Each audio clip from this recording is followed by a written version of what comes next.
حضرت سیدنا عبداللہ ابن عباس رضی اللہ تعالی عنہما سے روایت ہے کہ محبوب رب العالمین سید الانبیاء والمرسلین صلی اللہ تعالی علیہ وآلہ وسلم کا فرمان دل نشین ہے۔ اللہ عز و جل ماہ رمضان میں روزانہ افطار کے وقت 10 لاکھ ایسے گناہ گاروں کو جہنم سے آزاد فرماتا ہے جن پر گناہوں کی وجہ سے جہنم واجب ہو چکا تھا۔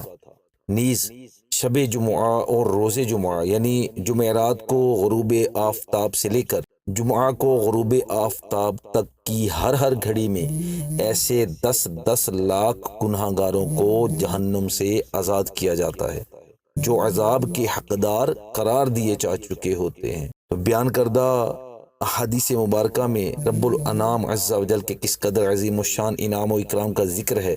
اے کاش اللہ تعالی ہم گناہ گاروں کو بھی مغفرت یافتگان میں شامل کر لے۔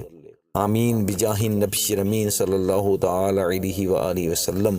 عصیاں سے کبھی ہم نے کنارہ نہ کیا، پر تو نے دل آزردہ ہمارا نہ کیا۔ ہم نے تو جہنم کی بہت کی تجویز، لیکن تیری رحمت نے گوارا نہ کیا۔ میرے یوٹیوب چینل کو سبسکرائب کیجئے، بیل آئیکن کو پریس کر کے ویڈیو کو لائک کر دیجئے۔